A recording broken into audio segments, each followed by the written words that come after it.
अधिकृत संमतीपत्र असलेल्या व्यक्ती, कामावर असलेले शासकीय कर्मचारी, मतदारासोबत असलेलं तान्ह बाळ, अंध किंवा हालचाल करू न शकणाऱ्या व्यक्तींसोबत असणारा त्यांचा मदतनीस, अशा व्यक्ती ज्या केवळ मतदाराची ओळख पटवून देण्यासाठी किंवा मदत करण्यापुरत्या असतील.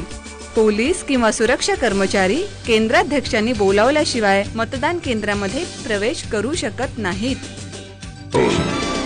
मतदान केंद्रावरील सुरक्षा व्यवस्था ही मतदान केंद्राध्यक्षांच्या अखत्यारीमधली बाब आहे.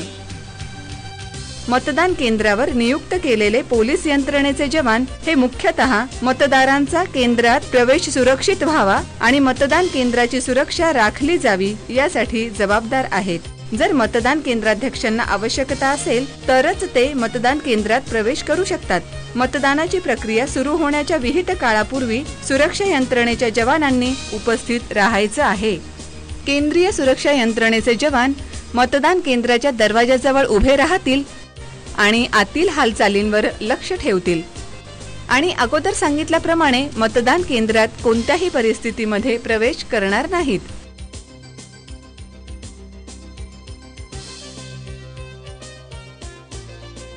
कुठल्याही परिस्थितीत केंद्रीय पोलिसांच्या जागी स्थानिक पोलीस बदलता येणार नाहीत.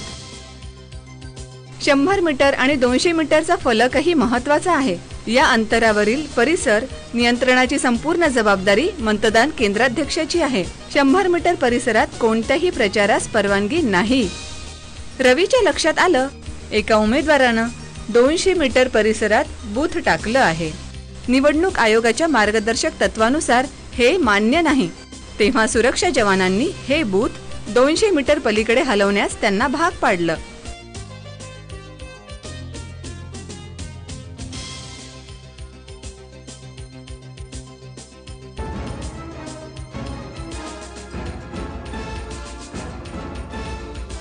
अभिरूप मतदान म्हणजेच मॉक पोल कसं करावं? रवी आता सर्व पोलिंग एजंट्सचे नियुक्तीपत्र आणि नमुना सह्या तपासून पाहत आहे. रवी मुख्य मतदान प्रक्रियेच्या पूर्वी 1 तास आधी अभिरूप मतदान म्हणजेच मॉक पोल करून पाहत आहे. यात सुमारे 50 मतं टाकून पाहिली जातील. जर व्हीव्ही पॅक वापरला जाणार असेल तर तो ईव्हीएमचा एक भाग असेल. जर पोलिंग एजंट उपस्थित नसतील तर त्यांची 20 मिनिटं प्रतीक्षा करावी. नंतर मतदान केंद्राध्यक्ष सूक्ष्म निरीक्षकांच्या अथवा परिसर निरीक्षकांच्या समोर अभिरूप मतदान करतील. जर मध्येच पोलिंग एजंट्सचं आगमन झालं तरीही मॉक पोल मध्येच थांबवलं जाणार नाही किंवा पुन्हा पहिल्यापासून सुरूही केलं जाणार नाही. मॉक पोल हे आवश्यक मानलं जातं आणि त्याला मतदान केंद्राध्यक्षांनी प्रमाणित करायचं आहे. हे सुरू असताना कंट्रोल युनिटचा डिस्प्ले आणि बॅटरी लेवल तपासून पाहायची आहे. मॉक पोल सुरू करण्यापूर्वी प्रथम क्लिअर बटन दाबा, नंतर टोटल बटन दाबा. ही खात्री करून घ्या की मॉक पोल सुरू करण्यापूर्वी कोणतंही मतदान झालेलं नाही. आता प्रत्येक उमेदवारासमोरील बटन दाबून मतदान करा. NOTA नोटा या पर्यायासमोरही मतदान करा. प्रत्येक उमेदवारासमोर जवळपास समान संख्येमध्येच मतदान करा. आता क्लोज बटन दाबा. नंतर बॅलट बटन दाबून खात्री करा की क्लोज बटन दाबल्यानंतर मतदान करणं शक्य नाही. आता रिझल्ट बटन दाबा आणि पोलिंग एजंटला उमेदवार निहाय झालेलं मतदान दाखवा.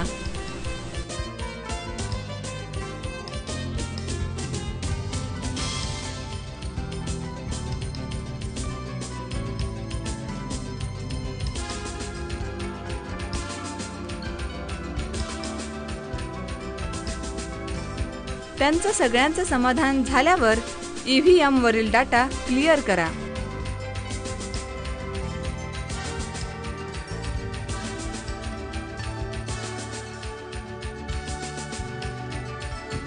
मॉक पोलचं प्रमाणपत्र तयार करा आणि त्यावर पोलिंग एजंट्सची आणि असल्यास निरीक्षकांची स्वाक्षरी घ्या.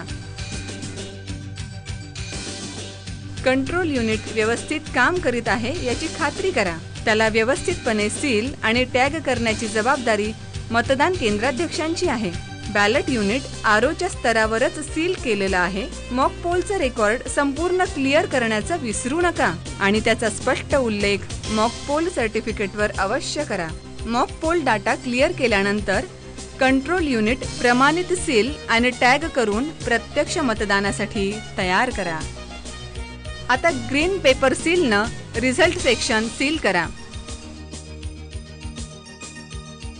त्याला बंद करा, सील करा.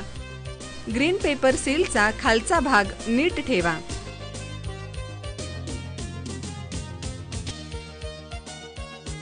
क्लोज बटन सेक्शन बंद करून ॲड्रेस टॅगनं सील करा.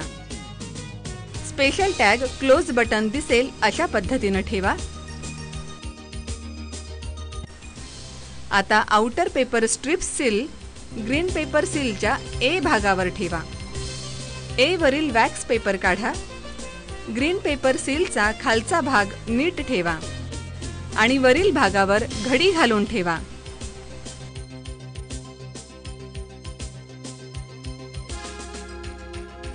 आता डिंक असलेला सी भाग वर दिसेल. सी वरील वॅक्स पेपर काढा. आता ग्रीन पेपरचे दोन्ही भाग सी वर ठेवा. ग्रीन पेपर सीलला CU ला डावीकडून फिरवत गुंडाळा आणि क्लोज बटन खिडकीला वेढा आणि स्ट्रिपचा भाग उजव्या बाजूनं वर येऊ द्या.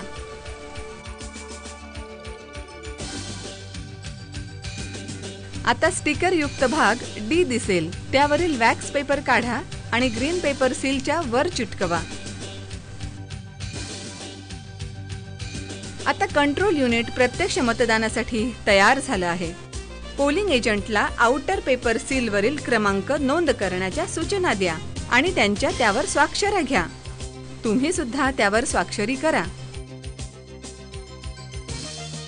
प्रत्यक्ष मतदान सुरू करण्यापूर्वी आपल्या मतदारसंघातील BLOचं आगमन झालं आहे.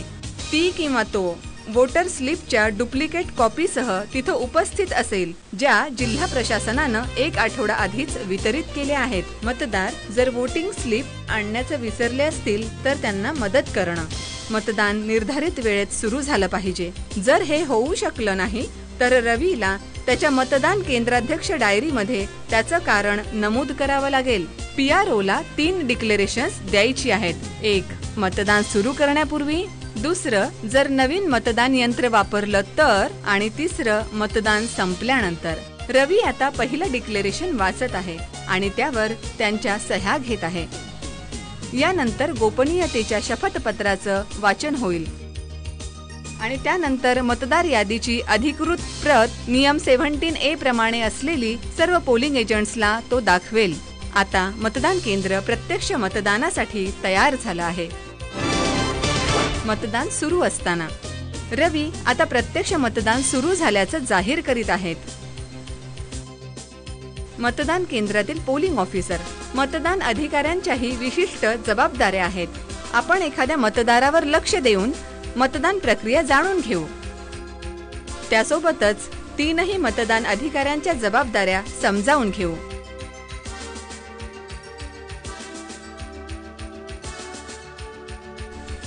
पहिला मतदान अधिकारी. या पहिल्या मतदान अधिकाऱ्याकडे मतदार यादी असेल. त्यांना मतदाराची ओळख पडताळणी करायची आहे. दुसरा मतदान अधिकारी पक्क्या शाईची निशाणी तो बोटाला लावण्याचं काम करेल. मतदार क्रमांकाची नोंदणी करणं, 17A प्रमाणे मतदार यादीतील क्रमांकांची मतदानाप्रमाणे नोंद ठेवणं, वोटर स्लिप देणं ही सुद्धा कामं दुसरा मतदान अधिकारी करणार आहे. तिसरा मतदान अधिकारी वोटर स्लिप जमा करून व्यवस्थित ठेवणं, बोटावरील शाईची निशाणी तपासणं, कंट्रोल युनिटवरील बॅलेट बटन दाबून मतदारास मतदानाची परवानगी देणं. काही मतदान केंद्रावर आयोग सूक्ष्म निरीक्षक नियुक्त करू शकतात. त्यांच्याबद्दल आपण या फिल्ममध्ये नंतर बोलू. मतदान चालू असताना प्रवेश प्रक्रिया नियंत्रित करणं गरजेचं असतं. अपंग, वरिष्ठ नागरिक आणि तान्ह्या बाळासह महिला यांना इतरांपेक्षा प्राधान्य दिलं जावं. मूक बधिर मतदारांची वेगळी काळजी घ्यावी. रवी आणि त्यांच्या टीमला मतदान कक्षात केवळ बॅलेट युनिट व्यवस्थित काम करत नसेल तेव्हाच जाण्याची परवानगी आहे. जर मतदान केंद्राध्यक्षांना असं वाटलं की एखादा मतदार काहीतरी गडबड करीत आहे किंवा अपेक्षेपेक्षा अधिक काळ तो मतदान कक्षामध्ये घेत आहे, तर मतदान केंद्राध्यक्ष सर्व पोलिंग एजंट्सच्या समक्ष तिथे प्रवेश करेल. मतदान केंद्राध्यक्ष म्हणून तुमची जबाबदारी हीच आहे की आपण प्रामाणिकपणानं संपूर्ण मतदान प्रक्रिया पार पाडावी. यात आपल्याकडील सर्वात महत्त्वाचं साधन म्हणजे मतदान केंद्राध्यक्षांची डायरी. रवीप्रमाणेच या डायरीमध्ये ठराविक काळानं नियमित नोंदी करीत रहा. त्यासाठी मतदान संपण्याची प्रतीक्षा करू नका. प्रासंगिक घटनांना सामोरं जाणं. मतदान सुरू असताना काही घटना घडू शकतात. चॅलेंज्ड वोट, मतदानाला आव्हान. टेंडर्ड वोट, अंध आणि असहाय्य मतदार. प्रॉक्सी वोटर्स, हाताला पहिलं बोट नसलेले मतदार, दोन्ही हाताला बोट नसलेले मतदार, वय कमी असलेले मतदार, गोपनीयतेचा भंग, Z+ सुरक्षा असलेले मतदार किंवा विशेष सुरक्षा असलेले SPG प्रोटेक्टर्स, EDC किंवा पोस्टल बॅलेट्स. आपण अशा प्रसंगांची माहिती घेऊया. Challenged votes. प्रथम जाणून घेऊ, जर मतदाराच्या ओळखीला आव्हान केलेलं असेल तर काय करायचं. जर मतदाराची ओळख पडताळणी झाली असेल तर मतदार यादीतील नावातील फरक, लिंगभेद, वय, पत्ता, नोंदवलेलं नातं याकडे दुर्लक्ष करा.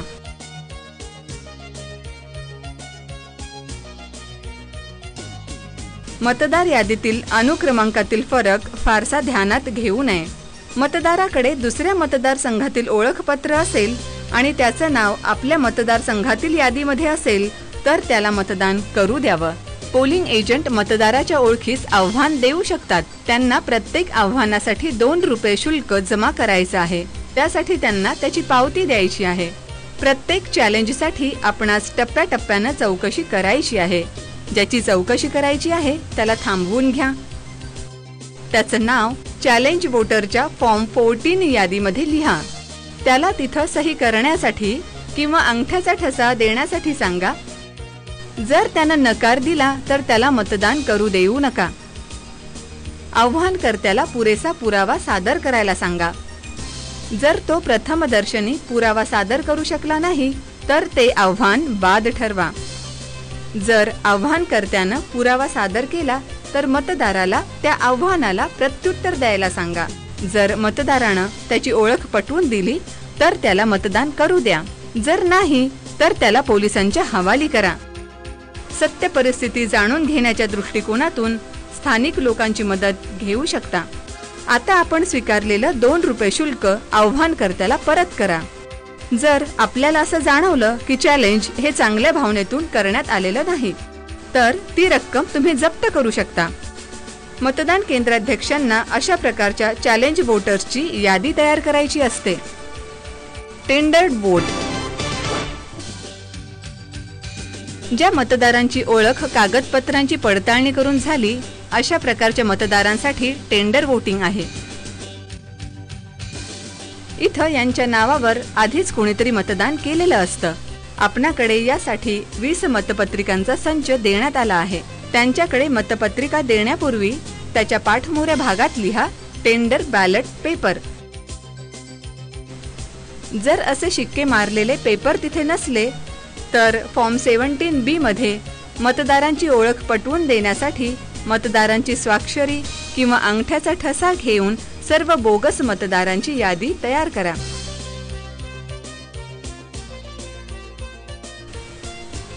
रवीनं आपल्या पद्धतीनं बोगस मतदारांची यादी तयार केली आहे. रवी आता स्वेच्छेनं मतदान करण्यासाठी त्याला फुलीचा शिक्का आणि मतपत्रिका देत आहे. मतदार मतदान करून कागदाची घडी घालून रवीकडे देतो. अशा प्रकारात मतदार जर अंध किंवा असहाय्य असेल तर साथीदार सोबत आणण्याची परवानगी आहे. रवी अशा प्रकारचे सर्व कागदपत्र फॉर्म 17B मध्ये नोंदणी करून यासाठी निर्देशित केलेल्या लिफाफ्यामध्ये टाकतो. अंध आणि अपंग मतदार. अपंग आणि अंध मतदारांच्या बाबतीत जर त्यांना आवश्यकता असेल तर मदतनीसाची सहाय्यता घेतली जाते। या मदतनीसाचं वय 18 पेक्षा कमी असता कामा नये। मतदानापूर्वी त्यानं गोपनीयतेची शपथ घ्यावी लागते की त्यानं आज अन्य कोणत्याही मतदान केंद्रावर अन्य कुणासाठीही मतदान करण्यासाठी सहाय्यता केलेली नाही।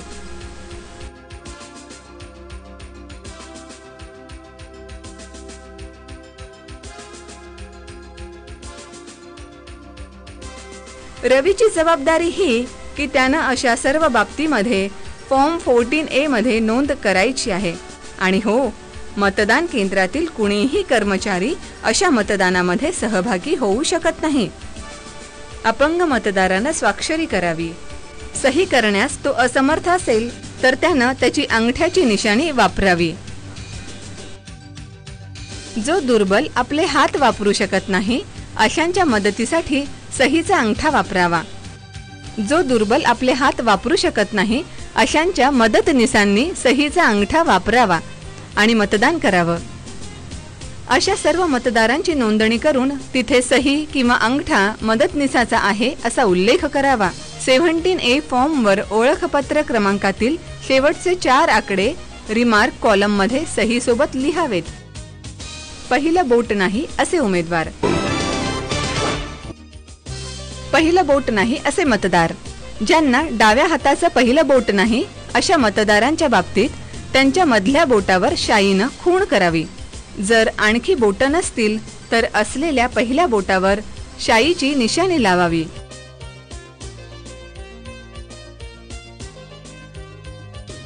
जर डाव्या हाताला बोटच नसतील तर शाई उजव्या हाताच्या पहिल्या बोटाला लावावी। जर डाव्या हाताला पहिलं बोट नसेल तर जे पहिलं आहे त्या बोटाला शाईची निशाणी करावी। अगदीच अपवादात्मक परिस्थितीत एकही बोट नसणारा मतदार असेल तर त्याच्या असले